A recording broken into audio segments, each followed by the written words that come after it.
Welcome to the Lyceum Institute Colloquium series. These colloquia, comprising a pre-recorded lecture and live question and answer session, invite respected academics and intellectuals to challenge our thinking with their expertise and insights. Today's lecture, the fourth in our series, is provided by Dr. Michel Accad, a cardiologist and primary care physician who challenges many of the status quo reductionistic tendencies in medicine. Dr. Accad's lecture is titled Aristotelian-Thomistic Philosophy and the Form of Health.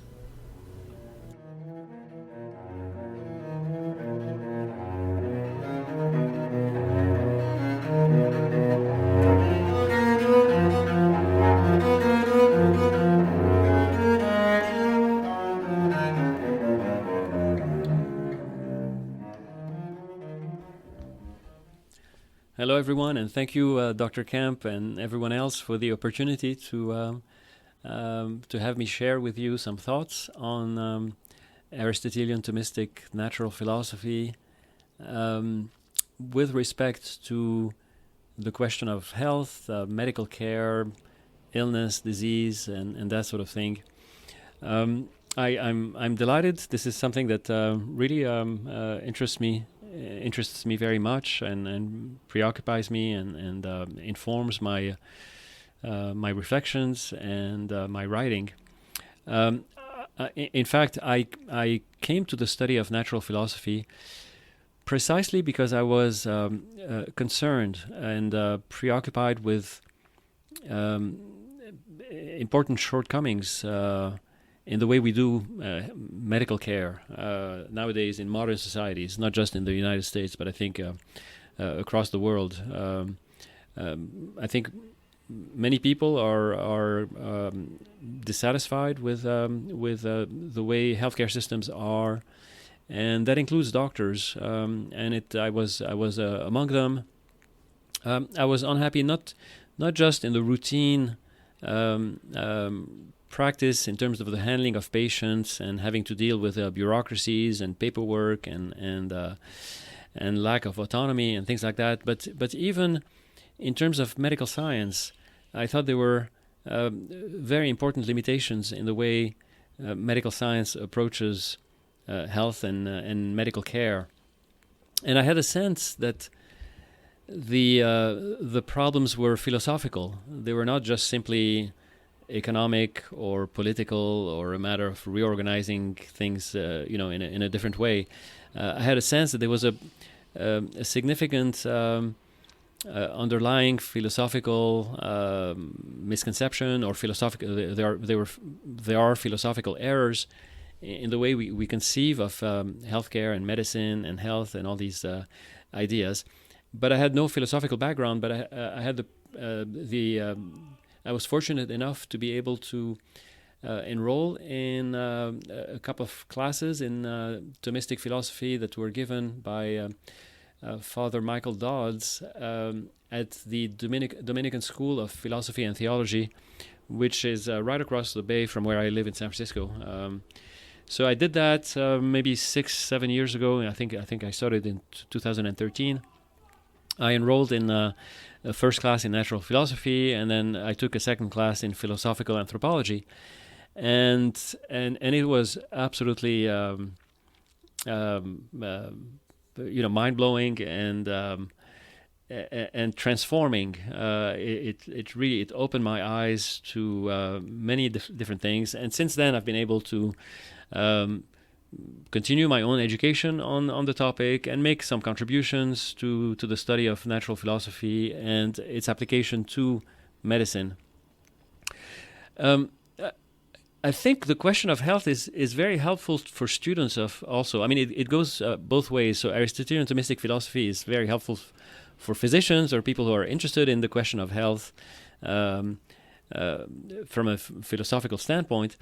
But vice versa, I think reflections on health can help students who want to study Aristotelian-Thomistic philosophy, because the question of health is something we all have familiarity with and experience. We experience our own health, right? I mean, it's part of how we experience ourselves. And as you know, in Aristotelian philosophy, our own personal experience is a very important principle or starting point for reflection. So, with that said, I think I will.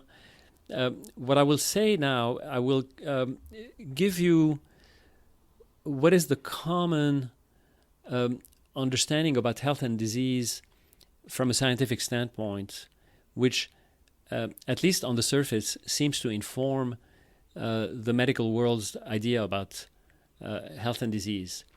And I say on the surface because actually what doctors do is an amalgam. It's a combination. There are two strands of thoughts, two traditions that are conflated. One is a more recent sort of scientific tradition, a scientific understanding about health and disease that is wrong. On the one hand, it's fundamentally wrong philosophically, but technologically it has some advantages. And that framework gets used, and it informs the minds of doctors. And then there's the other framework, the more traditional framework, the Hippocratic framework, which I think is quite in line with Aristotelian-Thomistic philosophy. And we'll have a chance to talk about that. But there are two strands of thought that inform doctors in what they do. And I'm going to start by separating them out, first of all. So let's start with René Descartes, and I trace what we call scientific medicine, all the way back to him, and not just him, of course, but the philosophers of that era. You know, him, Francis Bacon, Boyle, and others of that period.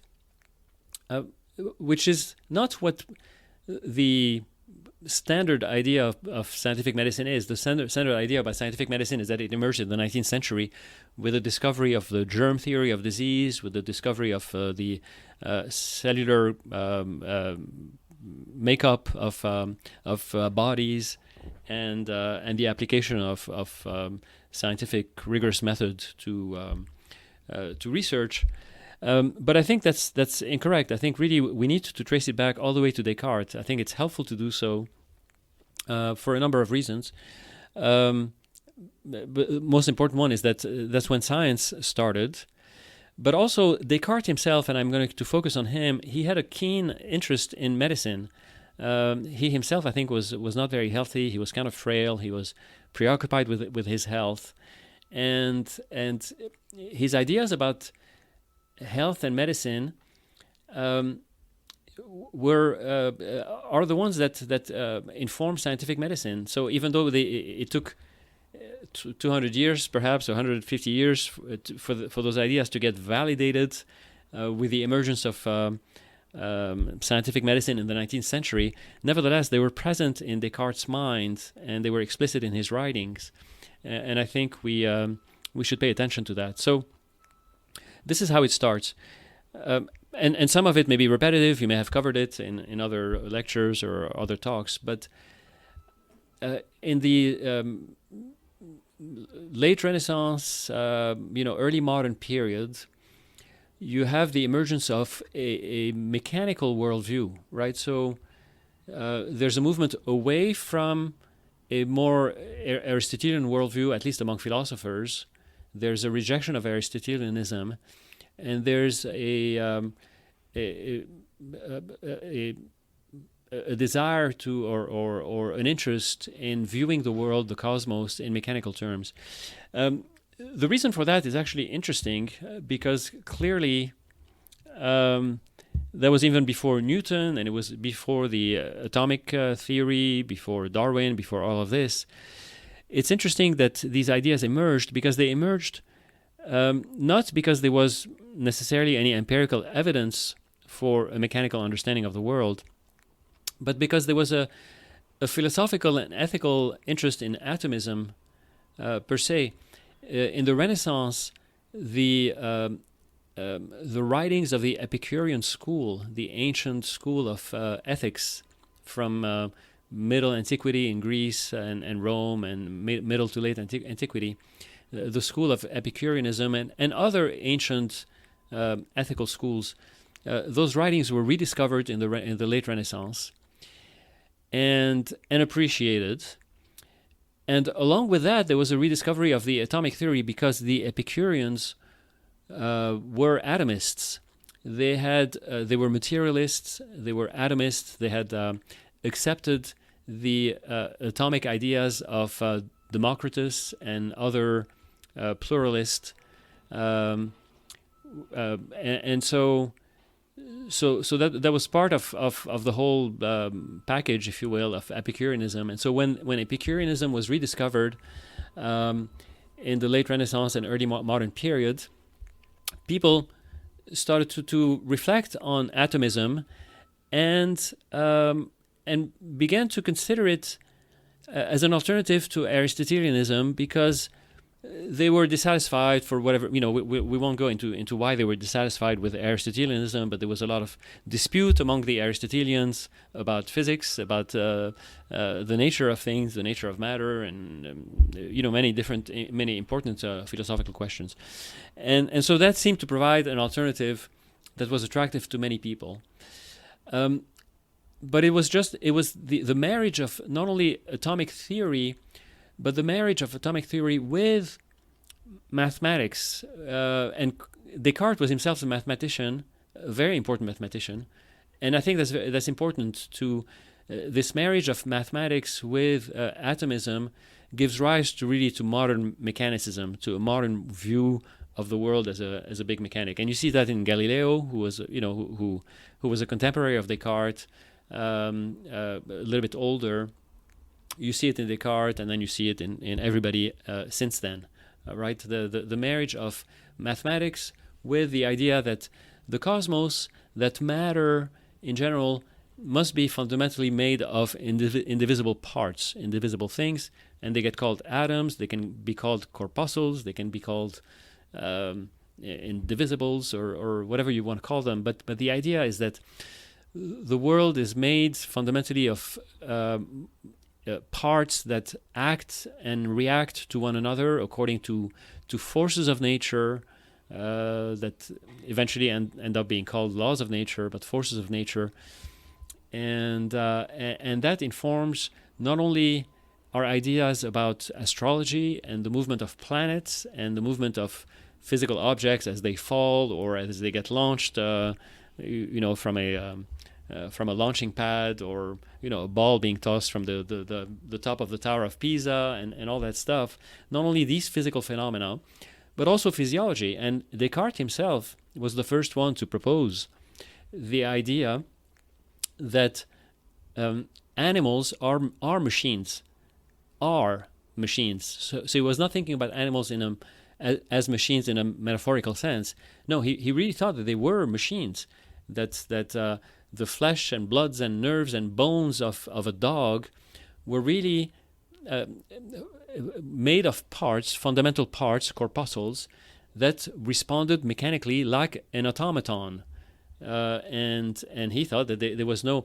We had an illusion, right? An impression that a dog acted out of its own self desires and self-generated impulses and whatnot. But for Descartes, that was an illusion. The dog was really an automaton. And everything else, of course, was orchestrated by God, who was the chief engineer, so to speak. God had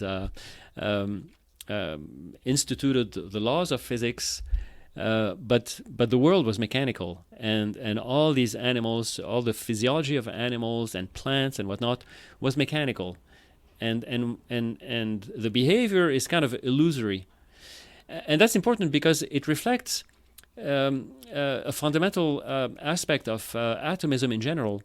Because even the ancient atomists, Democritus and so forth, also thought that what we see is kind of an illusion. That really what's really actual, and it happens at the atomic level, and then the phenomena that we see are kind of derivative and secondary, and we have an illusion that there are wholes and selves and individual beings and whatnot, but fundamentally it's all parts and mechanics, parts acting on one another, atoms in the void.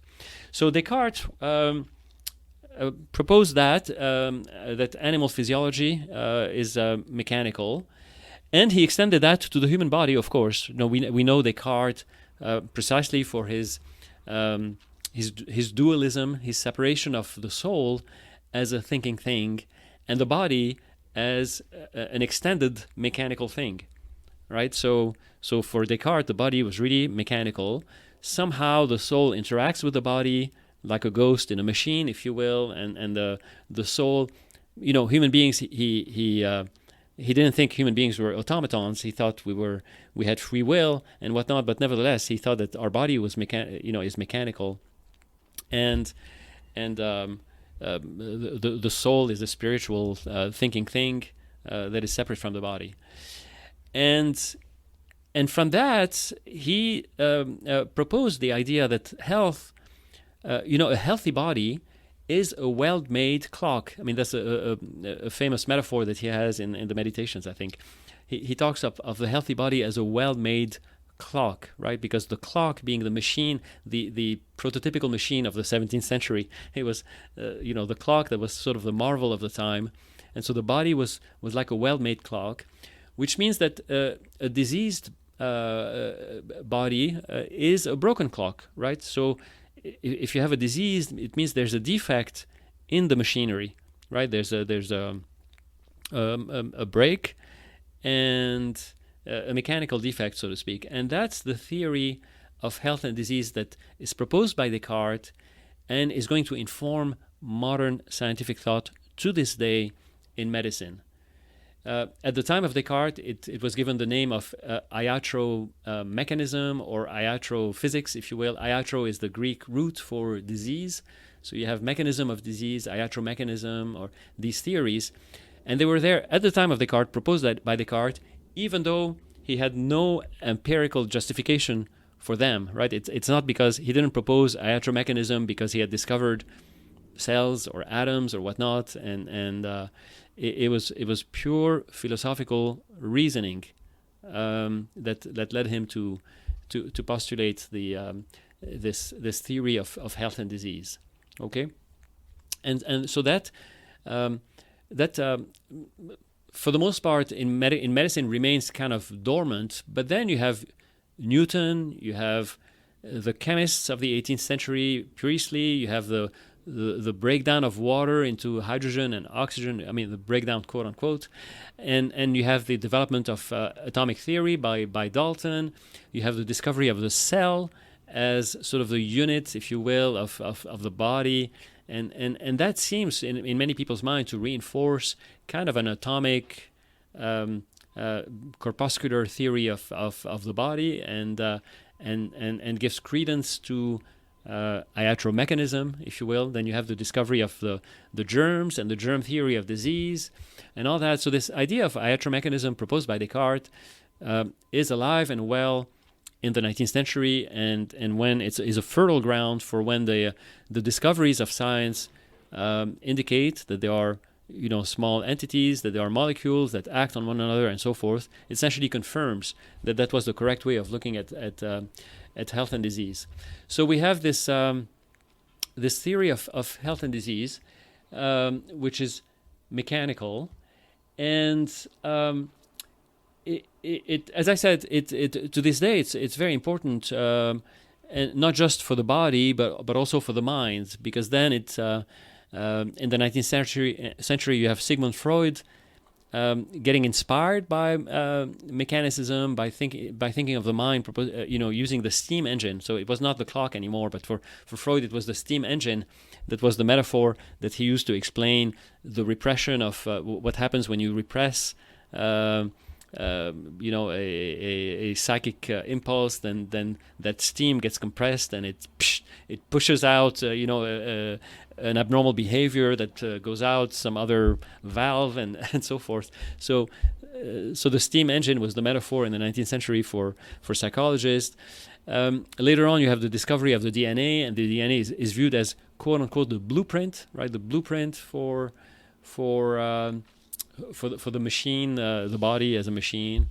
And you have, of course, computers now so the theory of mind, modeling the mind as a computer, that's now our prototypical machine. We think of the mind as essentially an information processing, or the brain as an information processing machine out of which come out thoughts, right? So that informs our thinking, and of course, this mechanical views implies that there are fundamental parts, as I mentioned earlier, fundamental parts that act on one another, and that the whole thing is essentially accidental, right? What's fundamental is the parts, and the whole is sort of an accident of the parts being put together in a certain way. Now, that idea starts to inform medical care, as I said, in the 19th century, and then it becomes formalized in medical education. Because in medical education, you start having this emphasis on acquiring the knowledge of physics and chemistry and of the basic what is ends up being called the building blocks of medical education. So medical students have to spend a couple of years studying biophysics. I mean, in pre-med, or it depends on which country you are, but anyways, you learn physics and chemistry and calculus and whatnot, and then you learn biochemistry, and then you learn anatomy, and then you learn the cells, and then little by little you construct in your education, a bigger and bigger, more and more complicated machine, and now when doctors think about physiology or illness and whatnot, it's very much along the lines of this mechanical concept, and we study different parts, we different molecules in the body. We see if there's one acts in a certain way on another molecule. You have a chain, right, a mechanical chain of cause and effect that lead to certain physiological behaviors, and so forth. And but to put it in terms of disease and health and diagnosis and whatnot, as I said, in this mechanical framework, the disease is a mechanical defect, right? There's something wrong at the level of the part. There's a defect there. And the diagnosis, right? When the doctor diagnoses, the role of the doctor is to identify the defect. Okay, so it's to go to the patient and find it in the patient, because the disease is in the patient as a mechanical defect. So the diagnosis is a matter of identifying it and describing it. If you describe it, then you're done with your diagnosis. The treatment then is fixing the defect. Okay? And in that framework, health, again, is the absence of defect, the absence of disease, right? It's a well-made clock. That's the idea. And it's reflected, I can tell you that it's reflected in the medical dictionary definitions of health. For example, I'll give you a definition of health from one of the dictionaries here on my desk. It says, health is the state of the organism when it is functioning optimally without evidence of disease or abnormality. Okay? So that means that in a way, disease comes first, because you have to make sure that the parts are, there's no defective part, right? So the disease comes first, and health obtains only when there's absence of disease. Okay, so that's the modern sort of scientific view of health. Is health is the absence of disease. When you have no disease, then you have health.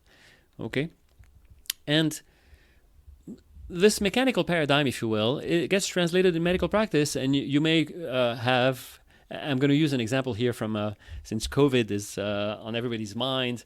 I'm going to use the example of a patient who goes to the doctor, and maybe she's a woman who goes to the doctor and tells the doctor, look, for the last 3 days, I've had a fever and a cough, and I'm short of breath, and I've lost my sense of smell.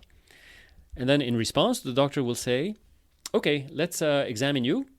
Let's run some tests, and then let's see what's going on. Okay?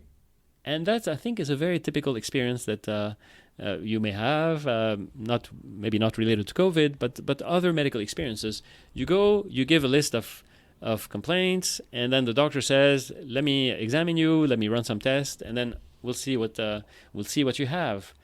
And it's really very similar to what a conversation you may have with your mechanic. You could go to the mechanic and say, listen, my car is making a strange clunking noise. It doesn't accelerate well when it's cold.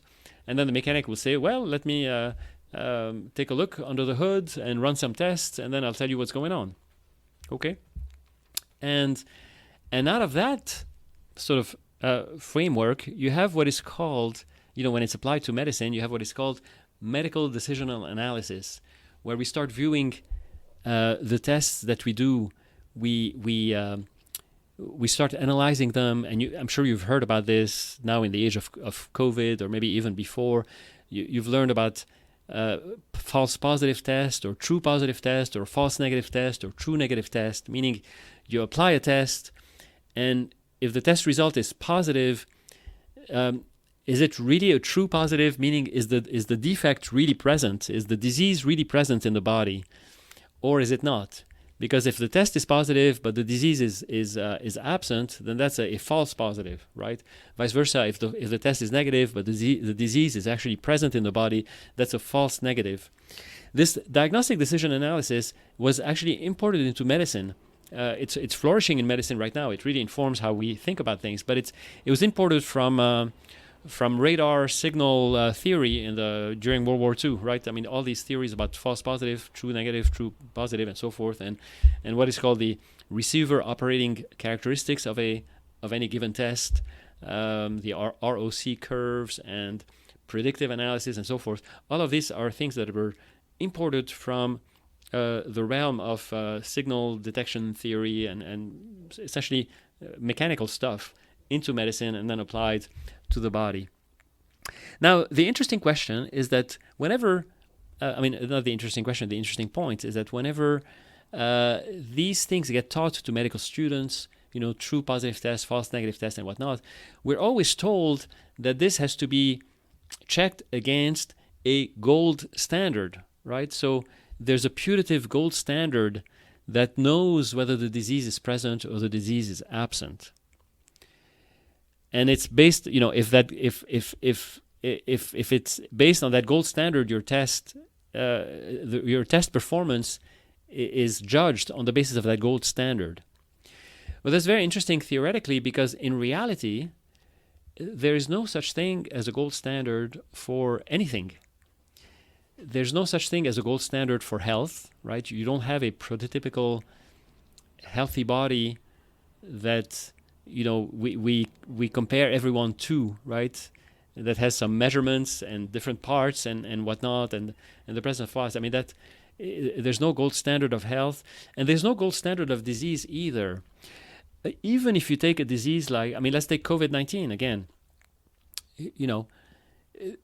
You take someone who has a fever, who has cough, who has an abnormal chest X-ray and infiltrates and whatnot, and let's say that you check their nose, and then they have, you run a PCR test for the virus SARS-CoV-2, and let's say that it's positive. Well, does that patient have COVID-19? Well, it turns out you can't really think about that in terms of a gold standard. Again, there's no gold standard to tell you that there's a defect there in the patient that is called COVID-19, the disease, right? What you have a conjecture of facts, but that doesn't amount to a gold standard. You could conceivably have a patient has a fever, a cough, and an abnormal chest X-ray and whatnot for another reason. Maybe they have the flu, maybe they have some other kind of infection or some inflammatory condition that leads to these symptoms, and they happen to have a positive test for the virus in the nose. And perhaps the two are unconnected. You don't know that. There's no real way of knowing. So it doesn't mean that the diagnosis of COVID-19 is wrong, but what it means that the diagnosis of COVID-19 cannot be held to any kind of objective gold standard. At the end of the day, it's always a clinical judgment. You have the facts, and I'll get into what informs that clinical judgment in a moment. But you have certain facts. You have some empirical facts that you observe. You observe a fever. You observe a temperature. You listen to the patient. You do a chest X-ray. You observe things, and then you make an inference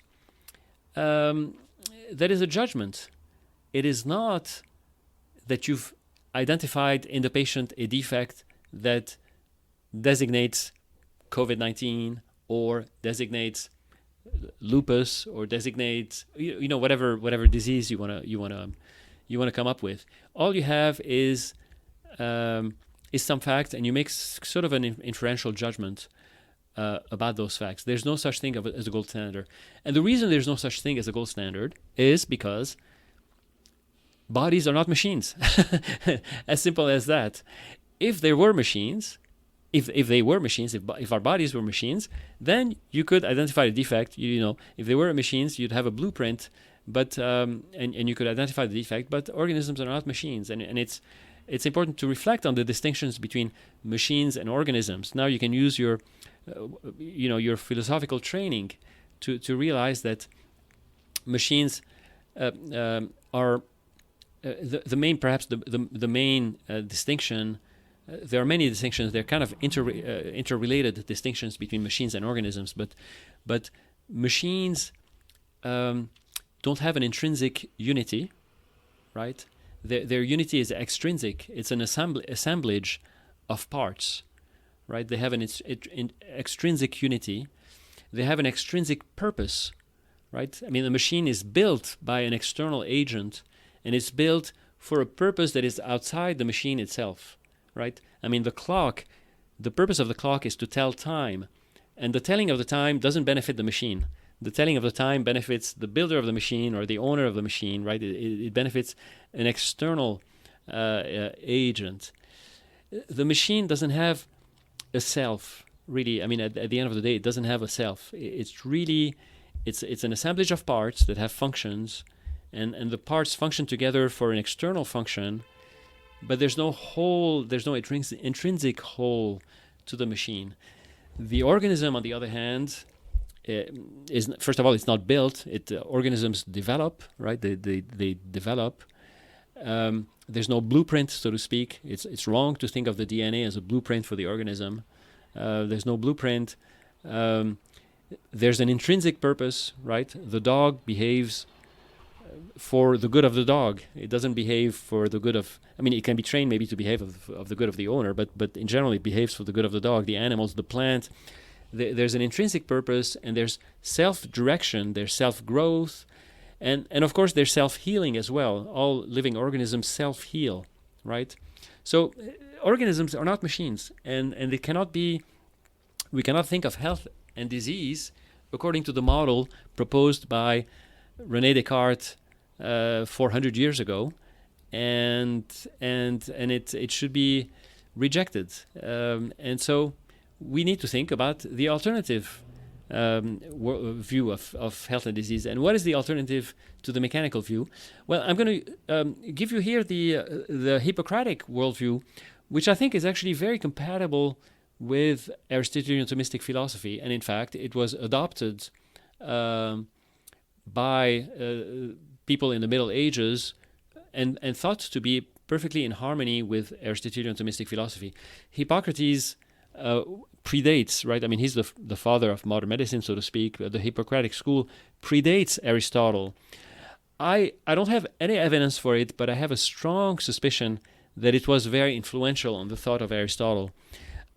Aristotle's father was a physician. I don't think we know much about his father, what kind of physician that he was. I'm suspicious. I suspect that he was a physician trained in the Hippocratic school.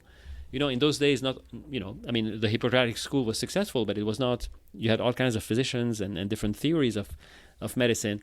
I have a theory, and maybe somebody will prove me right, but I have a theory that Hippocrates was influential on Aristotle, because you see when you read the Hippocratic writings, when you read how they conceive about health and disease, and again, they're not philosophers primarily. Their aim is not philosophy, but they introduce concepts that are very holistic in a way that will be very compatible with our holistic understanding of living things, and the marriage of matter and form, of hylomorphism, this duality without dualism, right? That you have matter and form, that gels together. So let me give you a few things about Hippocratic medicine. And the main thing we can, we know about Hippocrates primarily. We know about the Hippocratic Oath. Now we know of it. Most people don't know it. Even most doctors don't know the Hippocratic Oath because it's no longer a required oath to be taken in medical school. But it's a very short oath, and one thing that he does, he says repeatedly twice, or that the oath says repeatedly, at least twice and very clearly, is this. There's this sentence, I will use, in the oath, the oath taker says, I will use treatment to help the sick, according to my ability and judgment, but never with a view to injury and wrongdoing. Okay, so I will use treatment to help the sick. And again, just a paragraph later in the same oath, there's the famous phrase, into whatsoever houses I enter, I will enter to help the sick, and I will abstain from all intentional wrongdoing and harm, etc. So I want to draw attention to the fact that for the Hippocratic physician, the attention is on the sick. It's part of the oath. The oath is a pledge to help the sick. And the sick is a whole. It's an individual, right? And that pervades Hippocratic thought. If you read the Hippocratic texts, right, it's always the attention is about the whole, and the concept of health that they have is very much a holistic concept. Now, speaking of health, there's a very interesting quirk here, but in English, the term health, it's not the same in the Latin languages, santé in French or salud in Spanish. Santé and salud means salvation, if you will, or escape. But in English, health, the term health comes from the Old English hail, and the Old English hail means whole, right? So in English, the term health definitely has to do with whole, with the whole thing, right? It doesn't have anything to do with parts, okay? And so the sick man, the sick woman, the sick is a whole. It's not a part, right? We're not going to have our be thinking about the part. And in the Hippocratic framework, health is a state of balance, okay? A balance of all the parts among one another. Okay, you have in Hippocratic medicine, you have the humoral theory of disease, right? They thought that the bodies contained 4 different humors. There was the black bile and the yellow bile and the phlegm and the I forgot what and the blood, right? Blood, phlegm, black bile, and yellow bile, and these humors had to be kept, were kept in balance in a state of health. And this idea of balance is not a mechanical idea. You really have to have a sense of the whole before you can decide that there's a balance. You cannot speak about balance if you don't have an understanding of what the whole is, right? So you have to keep a sense of balance. You have to keep a sense of the whole in order to come up to the sense of balance and the sense of health. And that's, I think, a very important concept. And it's a concept that we cannot get away from. Even when we practice scientific medicine today, we don't get away from it. At least we don't get away from it if we act naturally towards people, towards our patients. If we act naturally, we naturally have in mind this concept of balance as health. And we do not have in mind, at least we should not have in mind, this concept of a defect in the machine. And there are several ways I can show you that. One way is to think about a blind man. Well, if you have blind men, people who are blind, and many of them, if you ask them, listen, Mr. Jones, or are you healthy? They will tell you, yes, I'm perfectly healthy. And if you as a doctor, you do kind of an honest job, you can examine them and you can declare them to be healthy. Even though they have a defect, they are blind, right? They clearly have a mechanical defect, they cannot see. But at the same time, they're perfectly capable of being healthy, and many of them are healthy. Why? Because they seem to be in a state of balance, right? So the defect does not detract from the fact that there's a state of balance. in the person. So you can recognize that state of balance and say that that person is healthy even though there's a defect. Okay, and so health is a state of balance in the Hippocratic understanding of health, and disease is a state of imbalance. Right? It's moving away from that state of balance. And again, if we practiced medicine correctly, we would recognize that this is what our intuition tells us about things. The problem is that our intuition gets retranslated and redirected in mechanical terms. And I'll give you an example of Winston Churchill. Let's take Winston Churchill. And you look at Winston Churchill, and you don't have to measure his waist, right? He seems to be overweight, right? I mean, you get a sense that there's something that's out of balance, right? That is not perfectly in balance. If he was perfectly healthy, he would be trimmer. You don't need to measure it. You don't need to, but the reason you sense that is because you look at the whole of Winston Churchill. You don't look at him just. You don't just look at the weight, right? You have to look at the weight and the height and the proportions and whatnot, and that's how you determine if somebody is overweight or not.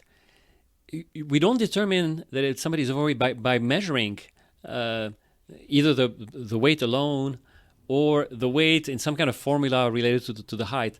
Now, of course, we are forced to do that by the metrician, who say, well, measure the BMI, and then there are these arbitrary definitions of where we should set the cutoff and so forth. But these are completely arbitrary definitions. There's no metric that determines if somebody is overweight. And same thing for a number of things in medicine, whether it's the blood pressure or the blood cholesterol or the blood sugar or whatnot. There are all these things that you have a sense about them that they're off and perhaps that they need to be corrected. But it's a sense based on proportion, based on harmony, based on how the defect is in relationship to the whole, not in relationship to itself. And not only in relationship to the whole, but also as a doctor, you do it in relationship to, not in relationship to the whole in a static way, but also in a relationship to the whole in terms of what you know about the patient individually as a person, right? For example, if Churchill is, your patient and you're the doctor, maybe he's not. Maybe you think he's overweight, but he's not asking. He's not asking you for your advice. Or if you give him an advice that he should lose weight, he can tell you, go fly a kite and leave me alone. And he might be right. He may be wrong or right, because at the end of the day, it's not just whether there's a disproportion or an imbalance in a static way, but also that whole thing has to do with where that person is going in their lives, right? And you have to take that into account. You have to make a mental judgment about projecting whether you need to intervene. You should intervene. Whether the imbalance that you see is worth applying a diagnosis to it, and meaning applying a diagnosis in terms of intervening and applying a treatment.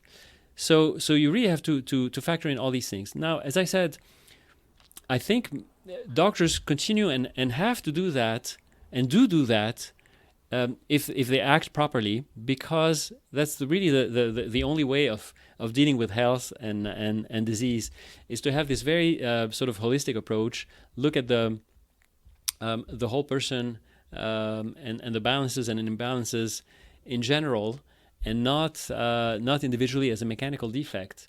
But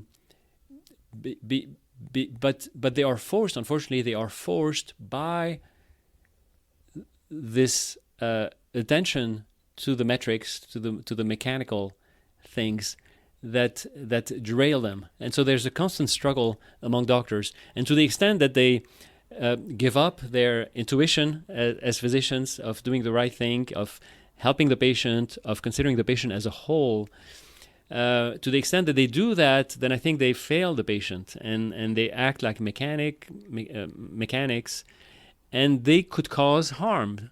They could end up treating a number and causing something that ultimately will not be for the good of the whole, but will be harmful to the whole.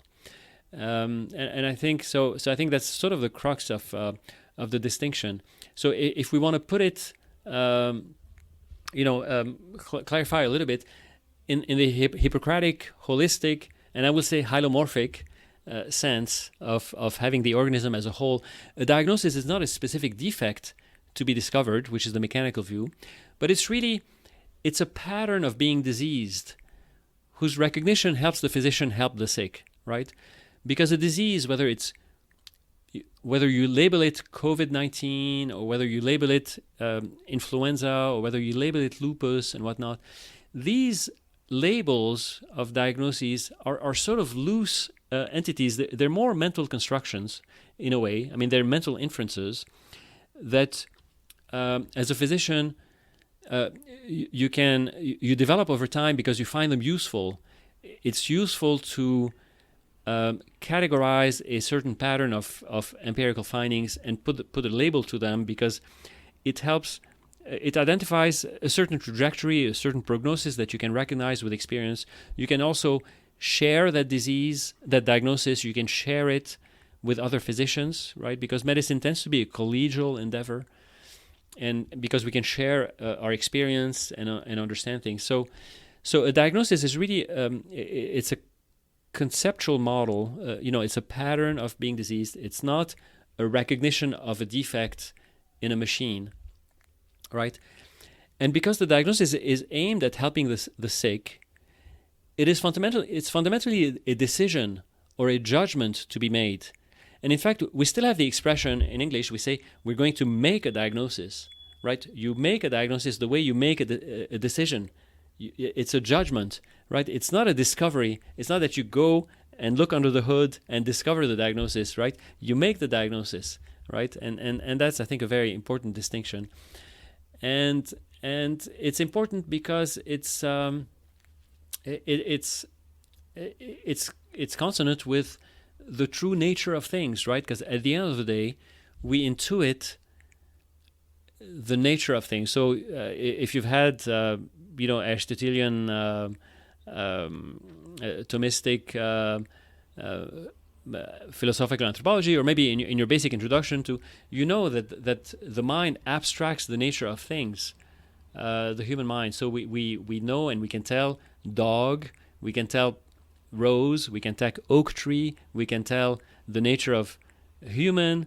All this we can abstract it, and we can it can be in us, right? And we can reflect on it. We can improve our understanding of it over time with reflection and whatnot. But we intuit the nature, we abstract the nature, and therefore we intuit the health of these living things, right? The sense of proportion in them, and then when there's an imbalance, we can also intuit that, right? And then when there's an imbalance in a specific pattern, then we give it a label of a diagnosis, right?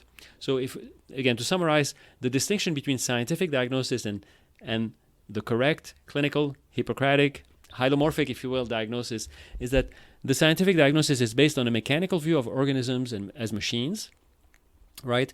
It thinks of disease as an objective defect that is present in the patient and to be discovered, right? So you apply the test and you look for them in the patient, right?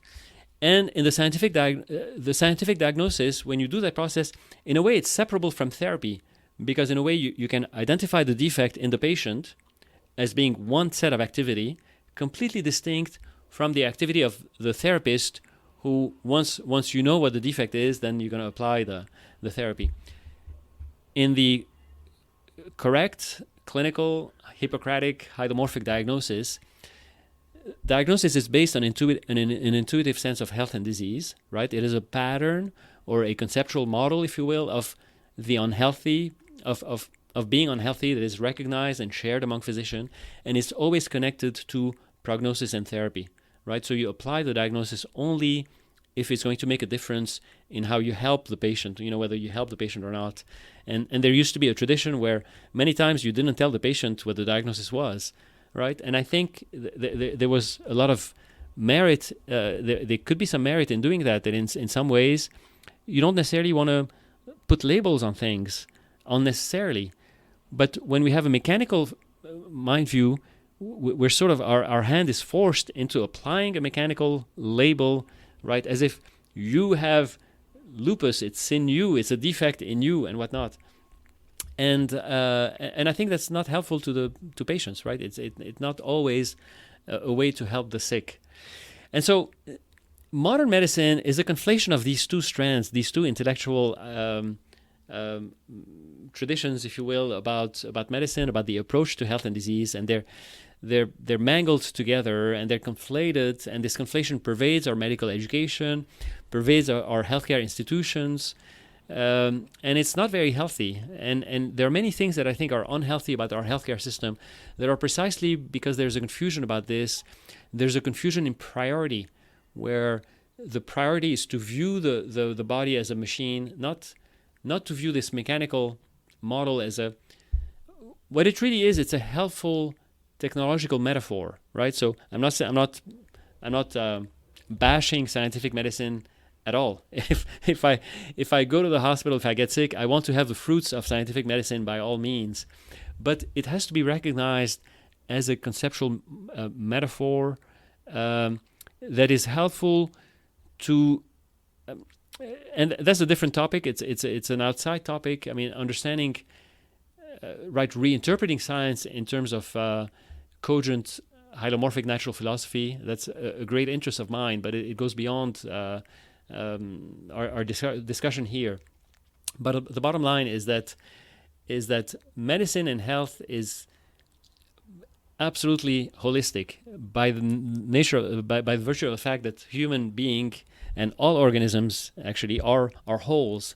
They're primary wholes, and we need to keep that in mind. And much of our healthcare systems misunderstands that, and whether it's our insurance or social welfare medical systems and the regulations and the medical legal system and all of this that rules much of how we doctors do things, right? It rules.